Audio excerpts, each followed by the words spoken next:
पुराने जमाने की बात है कि एक छोटे से गांव में गुलाम हैदर नाम का एक किसान अपनी बीवी और बेटे सलमान के साथ रहता था। उनके पास थोड़ी सी जमीन थी जिस पर वे गन्ना उगाते, उसका रस निकालकर गुड़ बनाते और वही बाजार में बेचकर अपना गुजारा करते थे। सर्दियों के दिन थे। गुलाम हैदर और सलमान सुबह से शाम तक खेतों में काम करते, गन्ना काटते और चूल्हे पर गुड़ पकाते।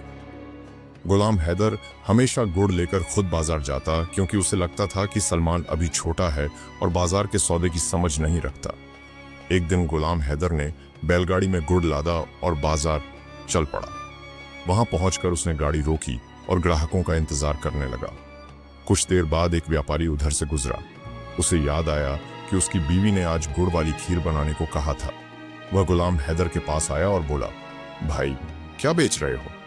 गुलाम हैदर खुश होकर बोला, हुजूर आज ही ताजा गुड़ बनाया है, चाहे तो सस्ते दामों दे देता हूं। व्यापारी को गुलाम हैदर बहुत सीधा साधा और भोला लगा। उसने पूछा, ये पूरी गाड़ी का गुड़ कितने में दोगे? गुलाम हैदर खुश हो गया कि उसे ज्यादा इंतजार नहीं करना पड़ेगा और बोला, पूरी गाड़ी 500 रुपये दे दो। चलिए। व्यापारी ने 500 रुपये निकाले और कहा, तो फिर इस गुड़ को मेरे घर तक पहुंचा दो। गुलाम हैदर ने व्यापारी को भी गाड़ी पर बिठा लिया और उसके घर की तरफ चल पड़े। जब वे घर पहुंचे तो गुलाम हैदर ने कहा, हुजूर जरा जल्दी गाड़ी खाली करवा दीजिए, मुझे घर वापस जाना है। यह सुनकर व्यापारी मुस्कुराया और बोला, कौन सी गाड़ी? तुम्हें तो मैं पूरी गाड़ी के 500 रुपये दे चुका हूं, अब यह सब मेरा माल है। गुलाम हैदर हैरानी से बोला, हुजूर मैंने तो गुड़ के दाम बताए थे, गाड़ी तो मेरी है। व्यापारी सख्त लहजे में बोला, मैंने पूछा था पूरी गाड़ी का क्या दाम है, तुमने खुद कहा था 500, अब जुबान बदल रहे हो। तुम जैसे लोग वादे के पाबंद नहीं होते। इतना कहकर उसने नौकरों को आवाज दी। उन्होंने गुलाम हैदर के कपड़े उतरवाए और उसे घर से धक्के देकर बाहर निकाल दिया। बेइज्जती और शर्मिंदगी में गुलाम हैदर सारा दिन जंगल में छुपा रहा। रात हुई तो वह चुपके से अंधेरे में घर लौटा। उसकी हालत देखकर बीवी और बेटा दौड़ पड़े। चादर ओढ़ाई, वजह पूछी। आंखों में आंसू लिए गुलाम हैदर ने पूरा वाकया सुना दिया कि कैसे उस व्यापारी ने उसकी सादगी का फायदा उठाया और सिर्फ 500 रुपये में उसकी इज्जत भी खरीद ली।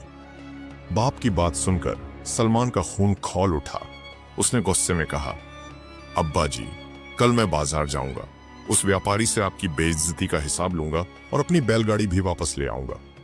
बाप ने नरमी से समझाया, नहीं बेटा, वो बहुत चालाक और जालिम आदमी है, कहीं तुम भी मुश्किल में न फंस जाना। मगर सलमान ने पुख्ता लहजे में कहा, अब्बा जी बस आप उसका हाल बता दीजिए, फिर देखिए आपका बेटा कैसे आपकी इज्जत वापस लाता है। गुलाम हैदर ने व्यापारी का पूरा हाल सलमान को समझा दिया। अगली सुबह तड़के सलमान ने पड़ोसी से एक बग्घी ली। उसमें अपने हाथ से बनाया हुआ ताजा गुड़ रखा और बाजार की तरफ निकल पड़ा। वह ठीक उसी जगह जाकर खड़ा हुआ जहां उसके बाप को धोखा दिया गया था। कुछ ही देर गुजरी थी कि वही व्यापारी अकड़ते हुए आ पहुंचा। सलमान को देखकर रुक गया। उसकी मासूमियत देखकर दिल में सोचा, कल बाप को बेवकूफ बनाया था, आज बेटे की बारी है, ये तो और भी सीधा लग रहा है। वह आगे बढ़ा और बोला, भाई इस गाड़ी में क्या है? सलमान ने नरमी से जवाब दिया, हुजूर ताजा गुड़ है, ऐसा खालिस गुड़ आपने पहले कभी नहीं छका होगा। व्यापारी ने पूछा, तो बताओ पूरी गाड़ी का क्या दाम रखा है? सलमान मुस्कुराया और बोला, बस हुजूर एक मुट्ठी भर रुपए दे दीजिए, सौदा आपका। व्यापारी के चेहरे पर शरारती सी मुस्कान आ गई। दिल में कहा, वाह ये तो बाप से भी ज्यादा नादान निकला।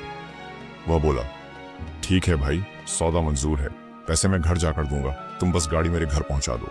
सलमान खामोशी से तैयार हो गया। जब वह व्यापारी के घर पहुंचे, व्यापारी ने गाड़ी अंदर खड़ी करवाई, फिर जेब से 10 रुपये के नोट निकाले, अपनी मुट्ठी में दबाकर सलमान की तरफ बढ़ाते हुए कहा, लो मुट्ठी भर दाम और गाड़ी यहीं छोड़कर वापस चले जाओ, यही तय हुआ था ना? सलमान ने तहजीब से कहा, हुजूर दाम तो बहुत ज्यादा थे, गाड़ी मेरे बाप की है, मेरी है, आप मेहरबानी फरमाकर सिर्फ दाम उतार दें, गाड़ी मुझे वापस ले जाने दें। व्यापारी बोला, क्या बातें करते हो, तुमने खुद कहा था कि एक मुट्ठी भर रुपये में पूरी गाड़ी दे दोगे, अब जुबान बदल रहे हो? सलमान ने संजीदगी से कहा, नहीं हुजूर, जो कहा था वही मांग रहा हूं, गुड़ बेचा है, गाड़ी नहीं, गाड़ी तो मेरा जरिया माश है। व्यापारी ने गुस्से से दांत पीसते हुए कहा, अब अगर ज्यादा बात की तो मैं तुम्हें भी तुम्हारे बाप की तरह जलील करके निकाल दूंगा।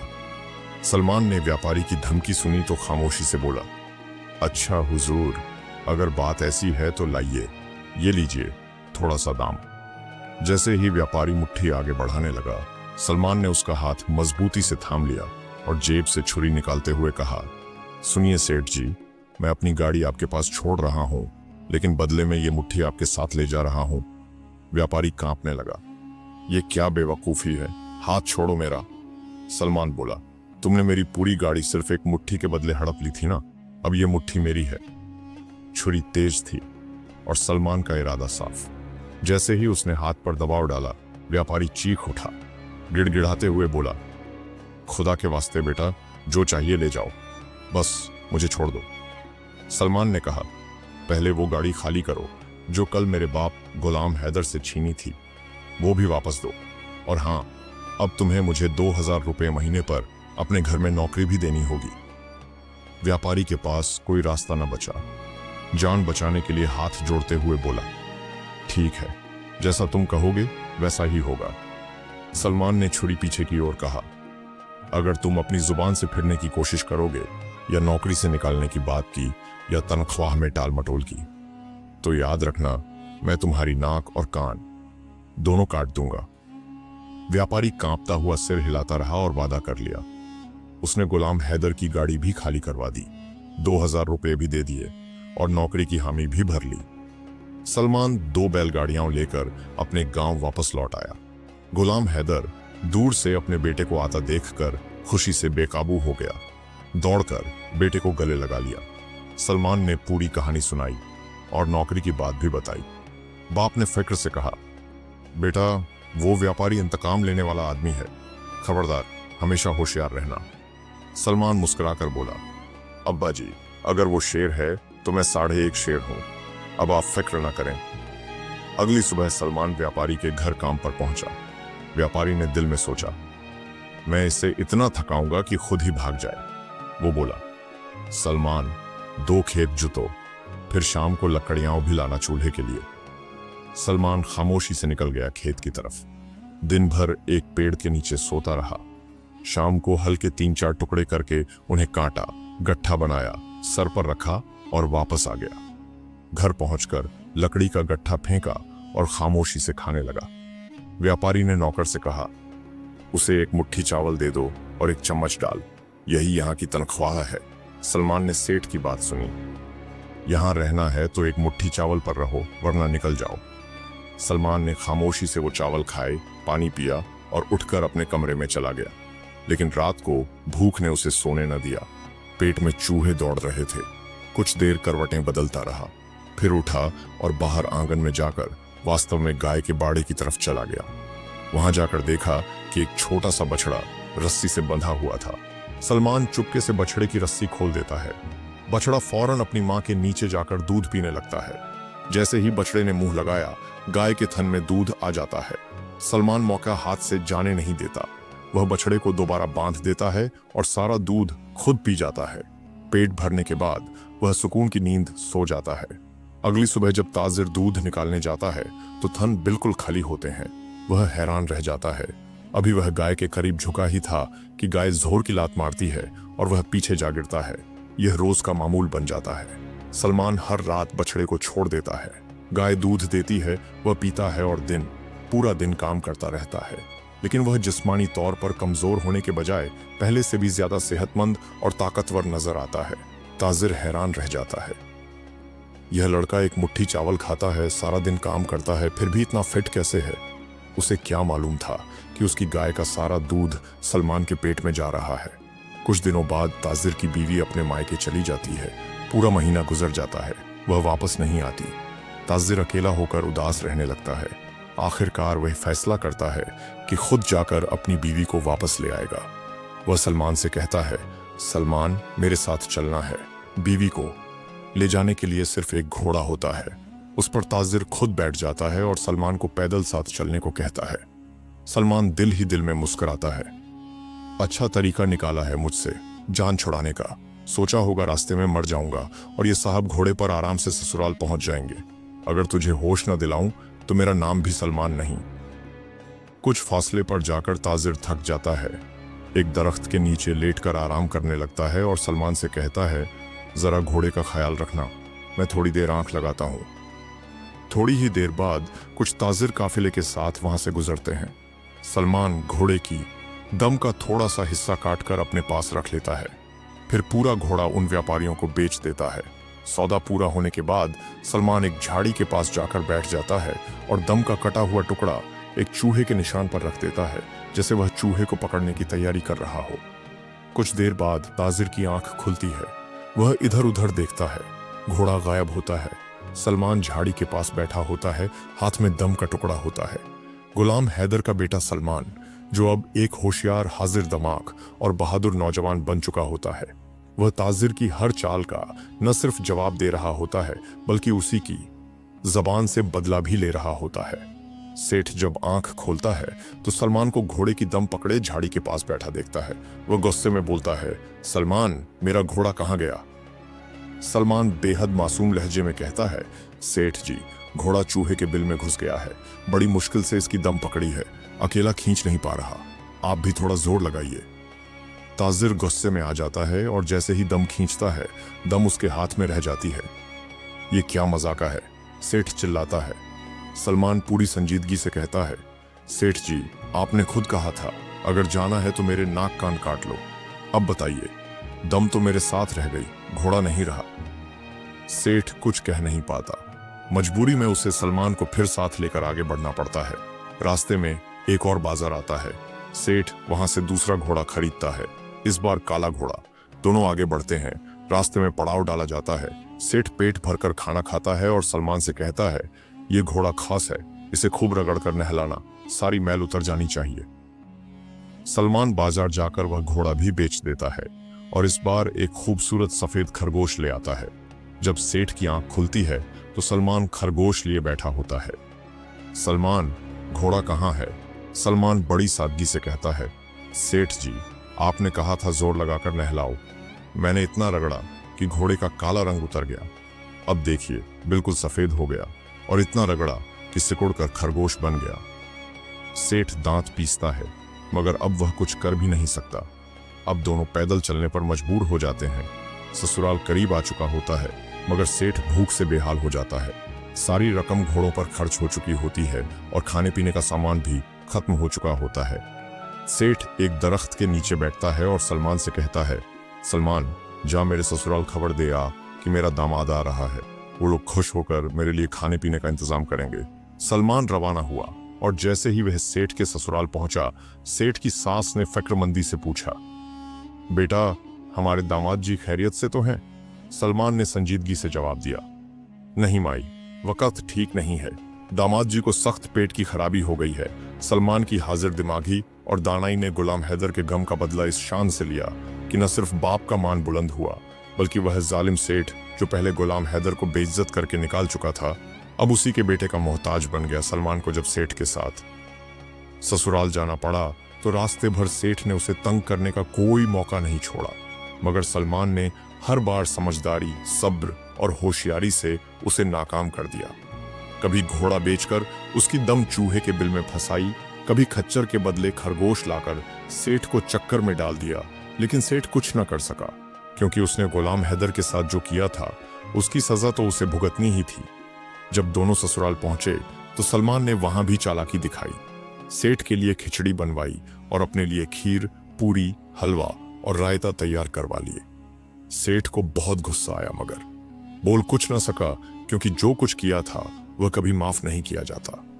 रात को दोनों की चारपाइयां छत पर लगा दी गईं। सलमान मजे से खर्राटे मारकर सो गया और सेठ भूखा प्यासा करवटें बदलता रहा।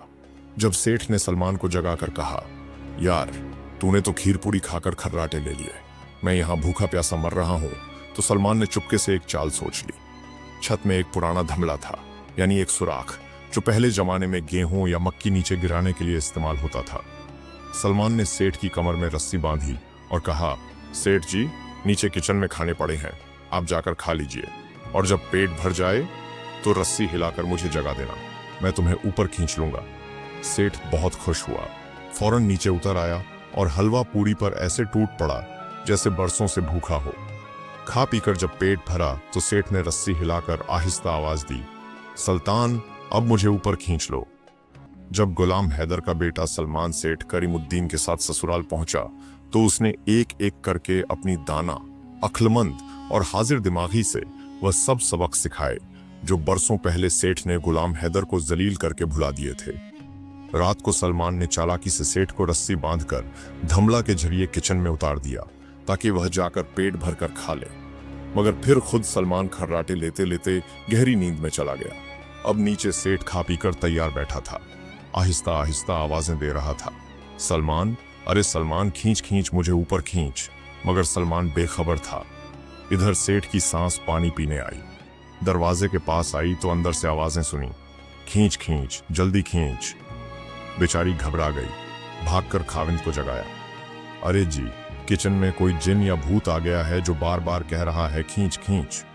बूढ़े ससुर ने फौरन बेटे, दामाद और हमसायों को जमा किया और सब किचन के दरवाजे पर कान लगाकर खड़े हो गए। अंदर से आवाजें आ रही थीं। तब तक सलमान जाग गया, जल्दी से रस्सी खींचकर सेठ को ऊपर खींच लिया। जब तक दरवाजा खोला गया, सेठ वापस छत पर पहुंच चुका था। नीचे किचन खाली देखकर सब हैरान होकर अपने कमरों में वापस चले गए। लेकिन किस्मत तो कुछ और ही लिख चुकी थी।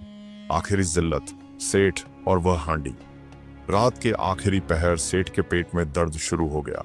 उसने सलमान को झिंझोड़ा, उठ, मेरे साथ खेतों तक चल, बहुत जोर का पेट खराब है। सलमान आधी नींद में बोला, सेठ जी, बाहर जाने की क्या जरूरत है, यहाँ पास एक मिट्टी की हांडी रखी है, उसी में काम निपटा लो। सुबह मैं चुपके से ले जाकर फेंक आऊंगा। अब भला साहब करे तो क्या, मजबूर था, हांडी में ही फौरिग हो गया। सुबह जल्दी आंख खुली तो साहब ने सलमान को जगाया, उठ जल्दी, ये हांडी बाहर फेंक दे, वरना लोग देख लेंगे तो मेरी इज्जत खाक में मिल जाएगी। मगर सलमान तो जोर जोर से सोता जा रहा था। साहब ने खूब झिंझोड़ा मगर कोई फायदा नहीं हुआ। अब सवाल उसका था। साहब ने चादर ओढ़ी, हांडी सर पर रखी और दबे पांव सीढ़ियां उतरने लगा। जैसे ही आंगन में पहुंचा तो क्या देखता है, ससुर भैंसों को चारा डाल रहा है। साहब ने नजरें चुराईं और जल्दी से दरवाजे की तरफ बढ़ा, मगर सलमान की आखिरी चाल। यह सब सलमान छत से देख रहा था। मौके को हाथ से जाने न दिया। फौरन करीब रखी हुई एक लकड़ी उठाई, लकड़ी की मोटी लाठी थामी, चुपके से नीचे उतरा और पीछे से सेठ पर हमला करने के लिए तैयार हो गया। जैसे ही सेठ चादर ओढ़े सर पर हांडी रखे जंगल की तरफ जा रहा था ताकि अपनी जान बचा सके, सलमान ने फौरन पूरे गांव में शोर मचा दिया, चोर चोर, अरे देखो, सर पर हांडी लेकर चादर ओढ़े जा रहा है चोर। कुछ देहाती जो सुबह सवेरे भैंसों को चारा देने उठे थे, फौरन डंडे और लाठियां लेकर आवाज सुनकर दौड़ पड़े। दूर से सेठ को देखा, चादर ओढ़े हांडी उठाए जा रहा था, बस यही है चोर। और फिर धड़ाम धड़ाम धड़ाम सेठ पर लाठियों की बरसात होने लगी। कोई हाथ मार रहा था, कोई टांग, कोई आवाजें निकाल रहा था। वह बेहोशी की हालत में चीख रहा था, अरे मैं चोर नहीं हूं, मैं हूं सेठ करीम। मगर किसी ने सुना नहीं। इसी शोर शराबे में सेठ के ससुराल वाले भी आ पहुंचे। सबके हाथों में लाठियां उठी। तब सलमान ने एक आखिरी बात कही और तमसील मुकम्मल कर दी, अरे सब लोग तो यहाँ हैं, पर हमारे सेठ जी कहाँ गए? सब हैरान रह गए। हाँ वाकई, दामाद जी तो शोर सुनकर गायब हो गए। आखिर कब, कहाँ है? जब उन्होंने चादर खींच कर देखी तो सामने खुद उनका दामाद था, चेहरा शर्मिंदगी से झुका हुआ, जिस्म नीला पड़ा था और सर पर हांडी। पूरी महफिल में ठाके गूंज उठे, हंसी का तूफान था। सेठ शर्म से पानी पानी हो चुका था। इज्जत, गुरूर और फख्र सब मिट्टी में मिल चुके थे। सेठ का पछतावा सलमान की जीत थी। घर के अंदर ले जाकर दूसरे कपड़े पहनाए गए। सेठ की बीवी को भी साथ लिया गया और सबने तंजिया मुस्कुराहटों के साथ रुखसत किया। जब वह घर पहुंचा तो सलमान ने आहिस्ता से कहा, सेठ जी, जो आपकी हांडी पर पहली लाठी पड़ी थी वह मैंने मारी थी, और जो चोर चोर चिल्लाया था वह भी मैं ही था। सेठ के कदम जैसे जमीन में धंस गए, आंखों में आंसू थे। उसने डरावनी आवाज में कहा, सलमान, ये तुमने क्यों किया? तुम्हें इससे क्या मिला? सलमान ने नरमी और अज़्म के साथ जवाब दिया, मुझे वही मिला जो आपने मेरे बूढ़े वालिद गुलाम हैदर को नंगा करके जंगल में छोड़कर हासिल किया था। ये उसी जिल्लत का बदला था। सेठ की गर्दन झुक गई। सलमान, मुझे माफ कर दे, खुदा के लिए अब तुम मेरा पीछा छोड़ दो। सलमान ने संजीदगी से कहा, इतनी आसानी से पीछा नहीं छूटेगा सेठ जी। मेरा आपसे वादा था कि जब आप मुझे नौकरी से अपने नाक कान काट कर निकालेंगे और मेरे हाथ में रखेंगे। सेठ हाथ जोड़कर रोते हुए कहने लगा, सुल्तान, नाक कान छोड़, जो मांगेगा दूंगा, बस मेरी इस बात को माफ कर दे। सलमान ने आखिरी शर्त रखी, वादा करो कि आज के बाद किसी भी गरीब को धोखा नहीं दोगे, किसी का मजाक नहीं उड़ाओगे और अभी इसी वक्त मेरे हाथ पर 500 रुपये रख दो। सेठ ने फौरन वादा किया। 500 रुपये सलमान के हाथ पर रखे और अपने किए पर पछताते हुए सर झुकाकर खामोश हो गया। आखिर में सलमान वापस अपने घर चला गया। सेठ करीमुद्दीन ने वाकई जिंदगी भर का सबक सीख लिया। अब वह न किसी को धोखा देता था, न गरीब का मजाक उड़ाता था। दिल से तौबा की और गुलाम हैदर के बेटे से माफी मांगी। जिसने माँ बाप का दिल दुखाया वह जिंदगी में कभी सुकून नहीं पा सका। जो गरीब को जलील करे अल्लाह उसे दुनिया में ही रुस्वा कर देता है, और जो सब्र करे अल्लाह उसे इज्जत, अकल और मौका तीनों देता है।